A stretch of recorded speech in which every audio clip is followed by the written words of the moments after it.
Bonjour madame, bonjour mademoiselle, bonjour monsieur. Je vous salue fraternellement. Alors, il y a ce qu'on appelle The Belt and Road Initiative, c'est-à-dire les nouvelles routes de la soie, une initiative de la Chine. Ça a été lancé par le président Xi Jinping en 2013. Alors évidemment, si on parle de nouvelles routes de la soie, c'est parce qu'il y a eu des anciennes routes de la soie. C'était pour que la Chine vende de la soie. D'ailleurs, pendant longtemps, les Européens cherchaient à savoir d'où venait la soie, quelle était l'origine de la soie. Ils ne savaient pas que c'était des vers qui produisaient la soie. Parce que les empereurs chinois étaient très stricts. Tous ceux qui tentaient de dévoiler l'origine de la production de la soie étaient exécutés. Alors, donc, il a lancé les nouvelles routes de la soie. C'est dans quel but? C'est dans le but de développer le commerce international. Vous voyez. La Chine a des pensées positives pour le monde. L'Occident, lui, il veut dominer. Voilà. Il veut montrer que lui, il est puissant, il veut dominer tout le monde. Mais la Chine, même si au final, cela peut aboutir à une domination, mais ce n'est pas une domination liée sur la coercition, non. Hein? Les nouvelles routes de la soie, c'est quoi? Par le train, il a relié pratiquement l'Asie à l'Europe. Vous comprenez? Hein? En passant par la Mongolie extérieure, la Russie, etc., le train va loin en Europe là-bas. Pour que les échanges se fassent beaucoup plus aisément. Et donc, cette nouvelle route de la soie implique le financement des infrastructures. Et c'est ce que la Chine fait. Hein? Et quel est le but? C'est quoi? C'est relier facilement l'Asie à l'Europe et l'Asie à l'Afrique. Et aussi l'Europe à l'Afrique, pourquoi pas? C'est comme ça.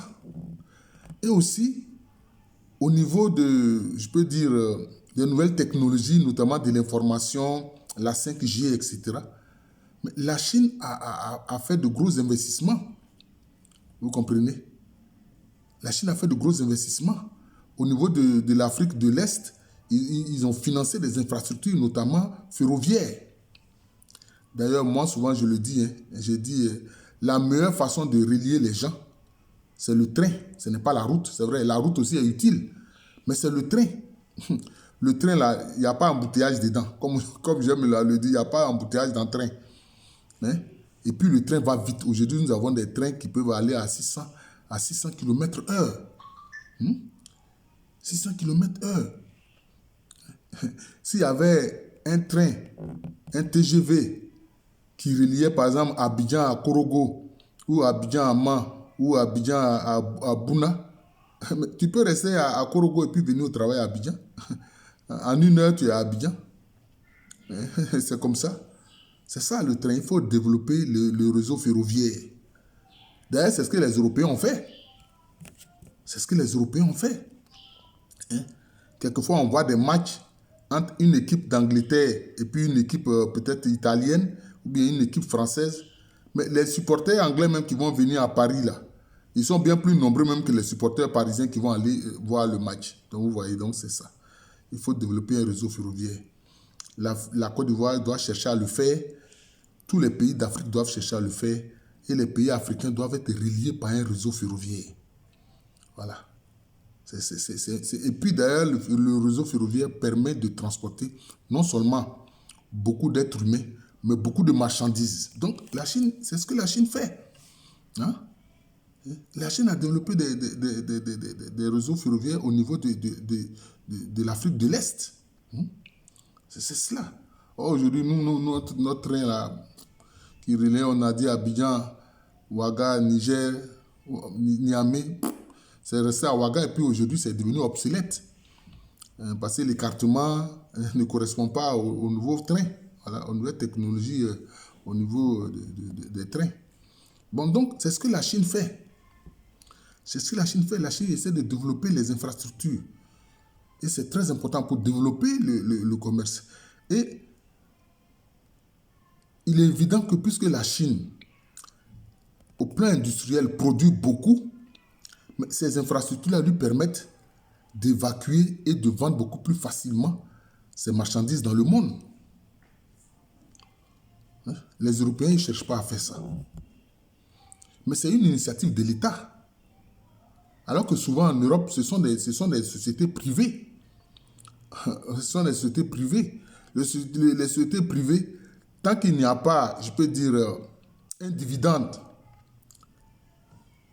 ces sociétés privées-là ne font rien. D'ailleurs, c'est ce qui explique d'ailleurs les problèmes quant à la production militaire et des munitions aujourd'hui aux États-Unis. Les États-Unis ont ce problème-là parce que ceux qui produisent les armes et les munitions, ce sont des privés. C'est Boeing, c'est Lockheed Martin, etc. Ce sont des privés. Or, quand c'est l'État, c'est beaucoup plus facile. Hein? C'est cela. Aujourd'hui, ils ont un problème de stock de réserve de munitions. Ça vient de là. Mais la Chine constate que les guerres que les États-Unis font entravent ce projet de la nouvelle route de la soie.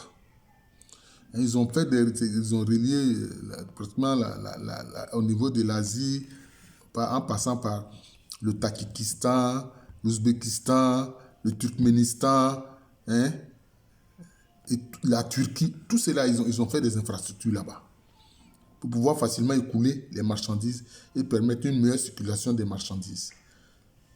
Mais ils voient que les Américains font une entrave à ce projet-là, qu'on appelle BIR, Belt and Road Initiative. Pourquoi? C'est une entrave. Mais à cause des guerres. À cause des guerres. La guerre en Syrie, c'est une entrave. Ça détruit les infrastructures. Cette instabilité notoire au niveau de l'Irak. Voilà, c'est ça. Sans compter maintenant la guerre en Iran. Vous voyez? Or, l'Iran était un élément, je peux dire, un espace important dans la poursuite de la nouvelle route de la soie. Maintenant, en Afrique, la Chine voit bien que l'Afrique est un marché potentiel. Et puis aussi, l'Afrique a de grandes potentialités au niveau des ressources naturelles. Mais les guerres que les gens font en Afrique, dans le Sahel aujourd'hui, contre le Burkina, contre le Mali, contre le Niger, mais quel est ce privé-là qui va mobiliser près de 12 000 hommes pour attaquer le Mali comme on l'a vu le 25 avril dernier? Je ne sais pas si c'est le 25 juillet ou bien dernier ou bien avril, bon, il ne sait même plus. Cette attaque massive-là, c'était en avril, où on a vu la mort du général Camara. Donc c'est ça. Donc ces guerres-là, qui est derrière ces guerres-là? Il faut qu'on se dise la vérité. Le financement de ce terrorisme-là, que les gens appellent djihadistes pour essayer de tromper les gens, alors que ceux-là, ce ne sont pas des musulmans, puisqu'ils détruisent des mosquées. Là, quand ils viennent même dans une ville, la première chose, c'est de tuer l'imam et les fidèles. Pour dire que pourquoi ils ne font pas le djihad. Bon, voilà. Détruire des églises aussi. Donc, voilà. Donc, souvent, c'est l'Occident, en fait, en réalité, qui est derrière ces guerres-là. Donc, ces guerres ne permettent pas la poursuite tranquille des équipements, donc de la poursuite du projet de la nouvelle route de la soie que la Chine veut faire. Que la Chine veut faire. Parce que pour les Occidentaux, ils voient mal, ils perçoivent mal ce qu'est la concurrence. Et ils pensent que la concurrence, c'est d'empêcher l'autre d'avancer. Non. La concurrence, c'est de regarder ce que l'autre fait et puis faire mieux. Mais eux, les Occidentaux, ce n'est pas ce qu'ils cherchent à faire. Et quand on en parle, ils font comme si on est contre eux. On n'est pas contre toi. C'est ce que tu fais là, que nous regardons et que nous analysons. C'est ça le problème.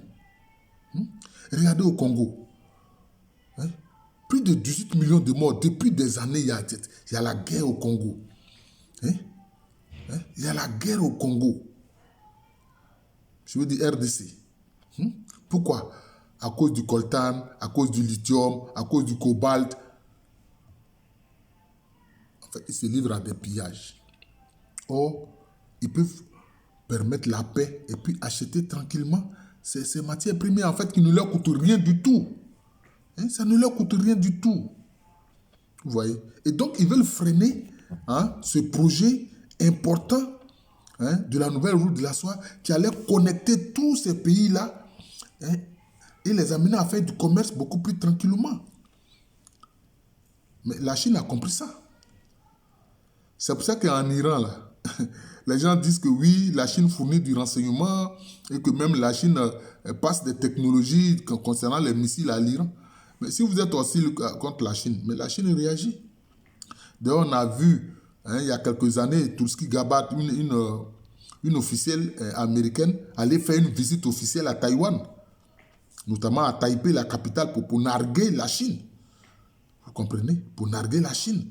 D'ailleurs, en 1949, quand les communistes ont vaincu les nationalistes de Chiang Kai-shek, notamment Mao Zedong, qui était à la tête des communistes chinois, quand ils ont vaincu les nationalistes de Chiang Kai-shek, qui a empêché les communistes de venir attaquer l'île de Formose où étaient réfugiés les nationalistes? Ce sont les États-Unis.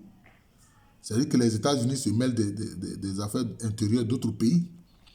Voilà. Alors que c'est une règle importante des relations internationales, ne pas se mixer dans les affaires intérieures d'un pays. Alors souvent, les Occidentaux ne respectent pas cela. Ils ne respectent pas cela. Ils se mixent dans les affaires intérieures des autres pays. Et donc la Chine a compris ça. Elle dit, bon là, d'accord, excusez-moi. Si vous voulez me faire la guerre, empêcher que je progresse, mais moi aussi, je vais vous mettre aussi des obstacles. Voilà.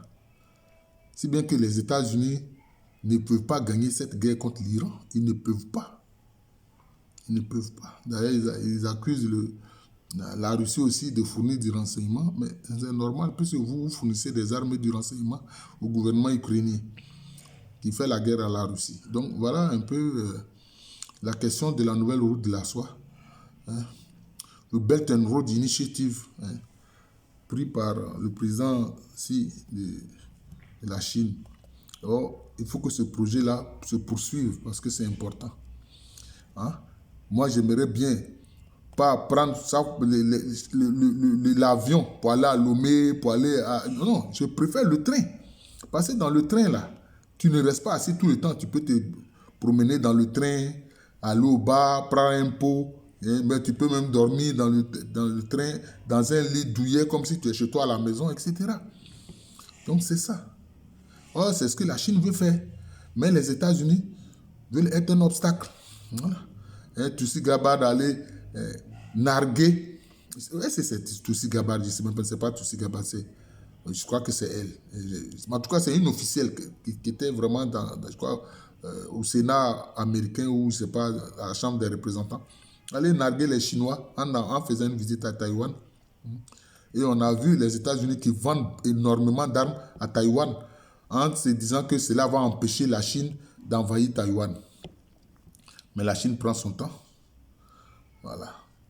Je vous souhaite à nouveau une bonne journée. Et vraiment, il faut que cette nouvelle route de la soie puisse se faire. Ça va développer le commerce international entre l'Asie, l'Europe, l'Afrique, et aussi entre l'Afrique, l'Asie, tout ça en passant par le Moyen-Orient. Donc, c'est-à-dire, c'est une vue globale d'une économie monde. Une économie monde. Et ça, je pense que c'est important. Ce projet doit être soutenu. Et les chefs d'État africains qui veulent vraiment le bien des peuples d'Afrique doivent soutenir un tel projet, s'y engager pour que vraiment les peuples en fait sortent de la misère et entrent vraiment dans la prospérité, notamment les peuples d'Afrique. Nous ne pouvons pas disposer de toutes ces ressources-là que Dieu a mis à notre disposition quand certains disent que ouais, nous sommes maudits. Tu es maudit comment? Nous sommes maudits comment? Quelqu'un vient nous attaquer, quelqu'un vient t'agresser dans ta maison et puis après il dit que il te crée une misère et puis il dit en tout que tu es maudit. Le maudit là, c'est celui qui agresse les autres. C'est celui-là qui est le maudit. Voilà.